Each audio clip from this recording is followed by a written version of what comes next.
Hi, everyone. I'm Kristin Willard with GAAPP, and welcome to the Passion for Patients podcast. We're so happy you're here today. And today we are talking about atopic dermatitis, also known as eczema, and we might call it AD at different parts of the podcast just for ease, but we're talking about the same thing.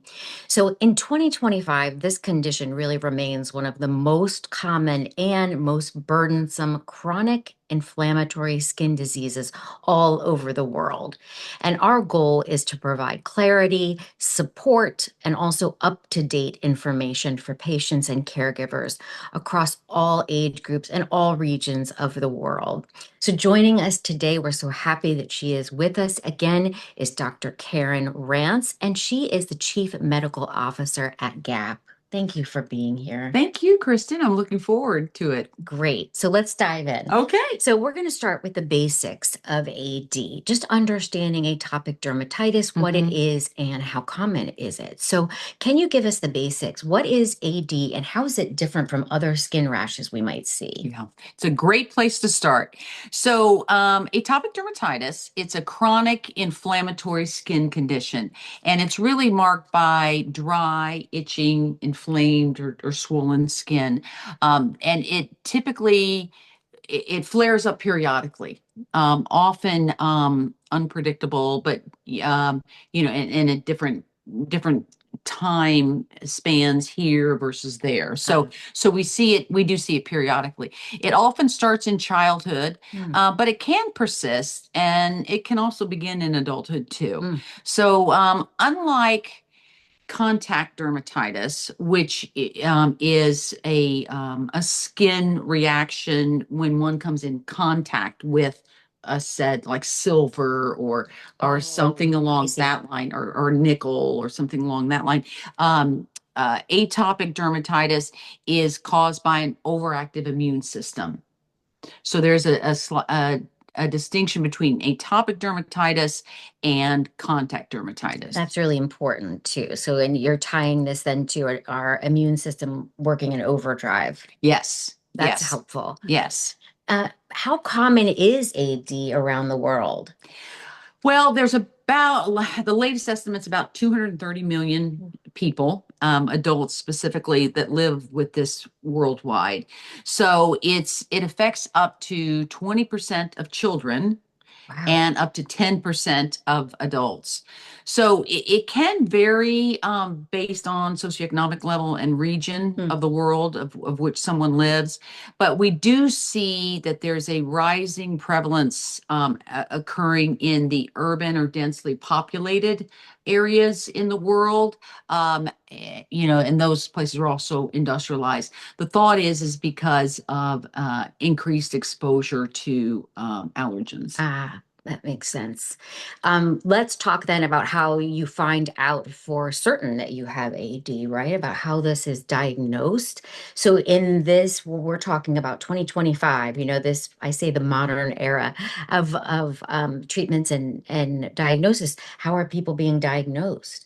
Right. So the diagnosis is based on clinical evaluation, which is going to rely heavily on history, right? So like many other conditions, I know in our previous podcast, we've discussed the importance of journaling, really helping with self-awareness. Like, what is it? And then what area of the body is affected. So for example, if my child, I notice a red rash right by the belly button, so to speak, but maybe their school uniform, they wear a belt, you can see that okay, is it the nickel in the belt? Is it, do we need to do, or is that contact, or is it, is that more related to an overactive immune system, right? So in that case, as far as the diagnosis, perhaps there's different tests, a patch test, a skin test, something like that could help. But overall, it's a clinical evaluation that pictures are good. I know we've talked before about the importance of just taking pictures with our phones. So I think there's nothing better than that. Certainly that, and then also just that journaling of symptoms. There are tools available that there are scoring systems that are and they go by different acronyms, but the point is that your doctor or healthcare provider may ask you to fill out this questionnaire. So that's another way that it will that's another method that aids the diagnosis. And when you have that journal, it can help you then to fill out the questionnaire. Yes. Because you think that you'll remember when you go to report to your physician what your experience has been for the last week or the last month or whatever the time frame is they're asking, but the data will sometimes show something different when Oh, you're it's very important. Right? Yes, yes, yes, so absolutely. That can be helpful. Yes. So tell us, what are the current treatments? What are people using for AD now? And then how have they evolved recently? Well, certainly treatment has advanced significantly in the last several years, and it's quite bright, on the horizon. But the basic therapy, really is rooted in a what we call an integrous skin barrier, right? So a skin barrier that's moisturized. Dry skin is going to be more porous, it may crack, et cetera. So, and that could only make a patient with atopic dermatitis, suffer more. So we want to make sure that, the basic treatments are covered. The fragrance-free moisturizers, gentle skin care, certainly, and avoiding the triggers. And then we do see there's a newer class of medication called JAK, JAK, long scientific name, inhibitors that are being developed. We also have biologics that are currently available, which have made significant impact, for patients with AD. And, so therapies that are really targeting the underlying immune dysfunction is where we see, the current treatments taking hold of and moving forward. But nothing replaces just the importance of the daily skincare, moisturizing, and all. So really what I'm hearing is that the landscape looks different than it did even a few years ago. So make sure that if this is something that's recurrent for you, you go back to find out about these new options and whether or not they are something that exactly right. is applicable to you. So That's right. So please do that and do not be afraid to ask That's right. your healthcare team That's or right. your physician. Let's talk a little bit. I know we talk about equity. This is incredibly important when it comes to access to treatment. So what does the access look like for these kinds of treatments you mentioned on a global scale? Yes. So biologics and the JAK inhibitors that I was referring to, they are becoming more available in higher income countries. But even in those countries, it's often difficult to get those medications. So that's an important part of our work here at GAAPP is advocating and working on policies that increase that access for the patients. And so when we look at what I would call middle income regions, so to speak, they do still rely on the older therapies, due to the cost and maybe regulatory barriers. So, we in our efforts, we will, again, we're targeting, really all over the globe, right? Not just the high income, but then certainly, the middle income regions as well. So we will continue our work, and we're relentless in doing so. I think it's important to point out, and also to remember that you can contact us at GAAPP to let us know if you're having these difficulties. Absolutely. Part of the awareness or the advocacy work that we're doing. That's right. And support you in those efforts. So another of the things that we talk about for any of our skin conditions is it's not just skin, right? It isn't just a rash. That's right. So what other symptoms are people with AD facing beyond the physical? Well, social isolation is a big one, and similar to conditions such as chronic urticaria. There can be a lot of unkindness in the world, unfortunately. So I think, by a coping mechanism that they try to develop is just by withdrawing. Mm. And so that's very difficult. AD also characteristically itches. There's a great deal of itching involved. And then the patients will get into this itch, scratch, itch cycle. So that affects sleep. How could it not, right? And then if you're not sleeping, then that affects everything. So you can see how that certainly that there's a spillover effect. But we also see anxiety. Mm. We see low self-esteem. We see depression. And and these patients, they obviously desperately want to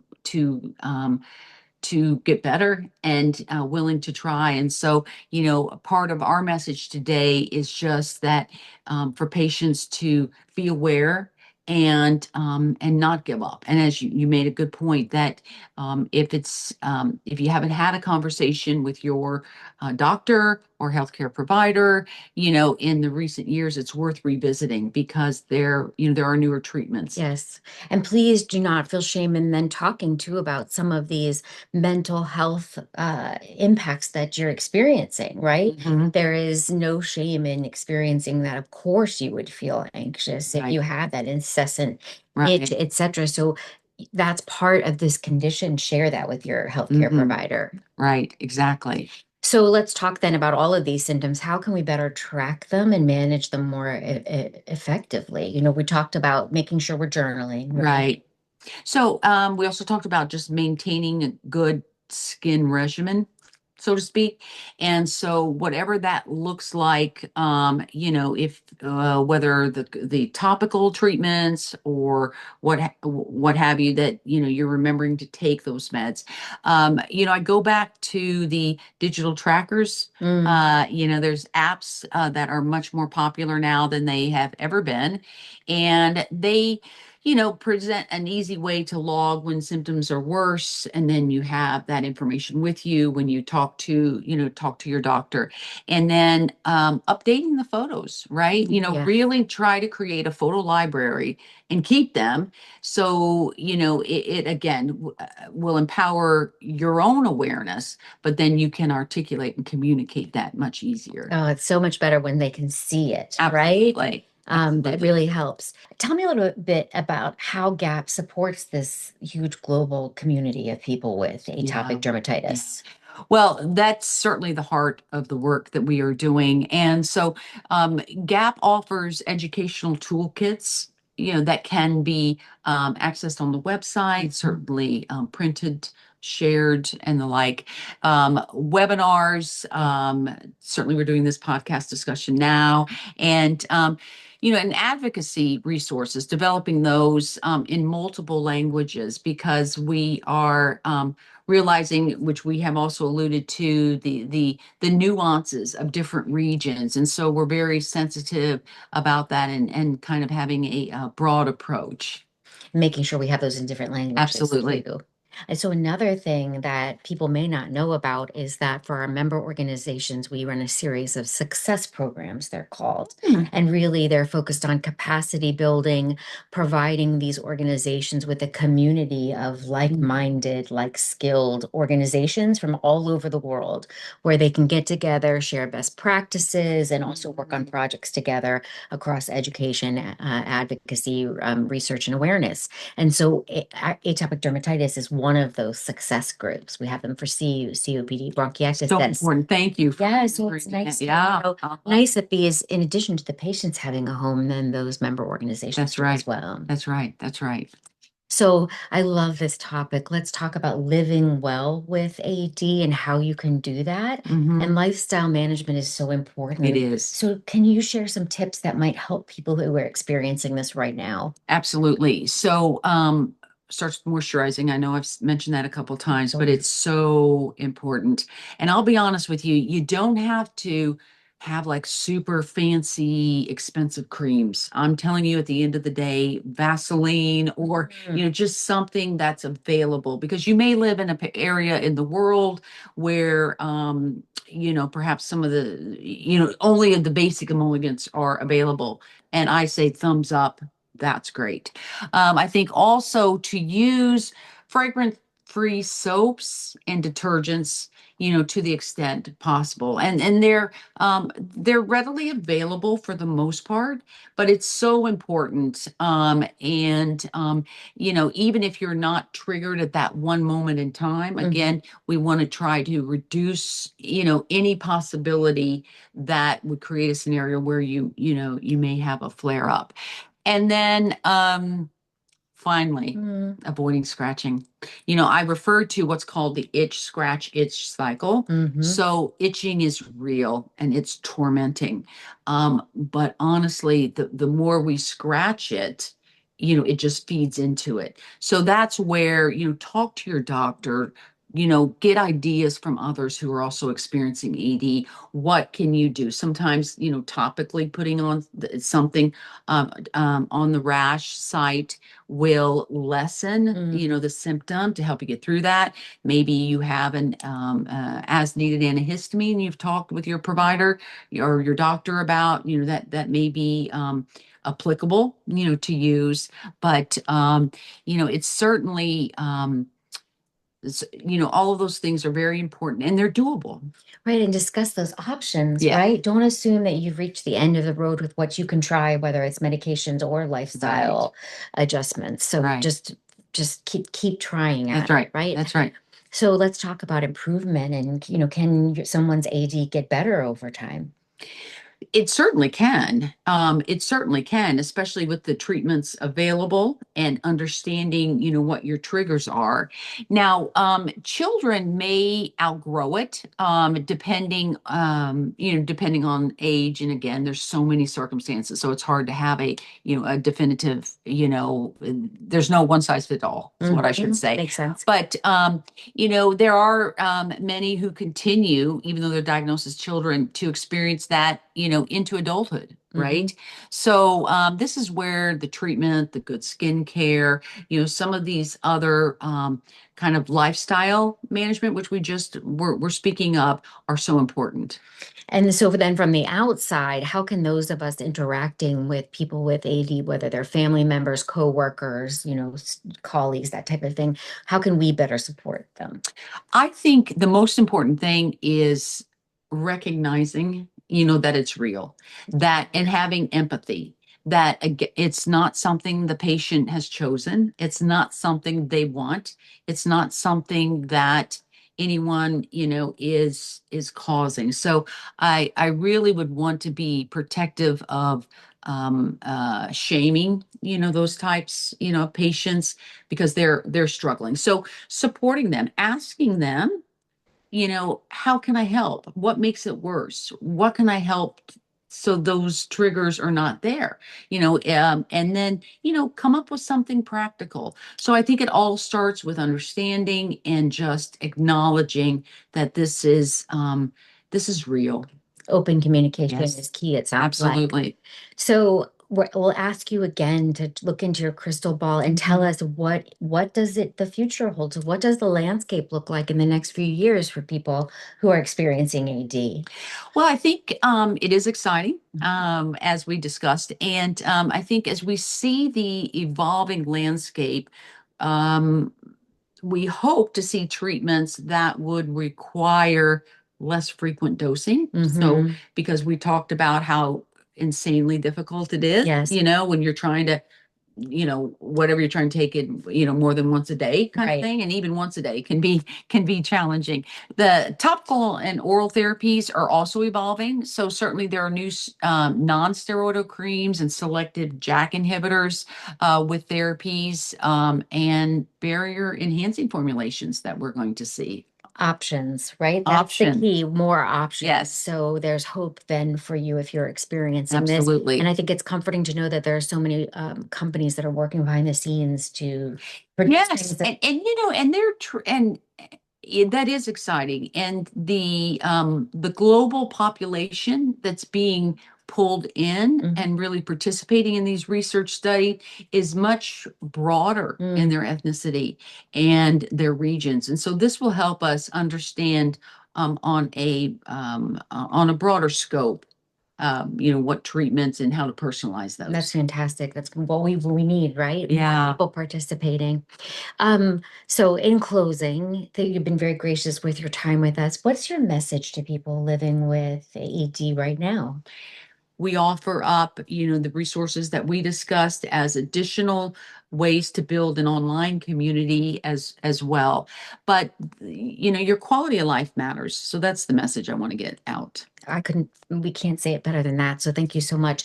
Tell us in closing where people can learn more Right. and find support. Right. So the GAAPP website is a great place to start. So you can look through the list of member organizations, depending on where you live in the world, and to see if there is a local advocacy group. Mhm. But always you are a part of our work here at GAAPP, and looking forward in 2026, even expanding our resources. Oh, absolutely. We will not stop on that front, I That's right. promise you. So you can find us at gaap.org.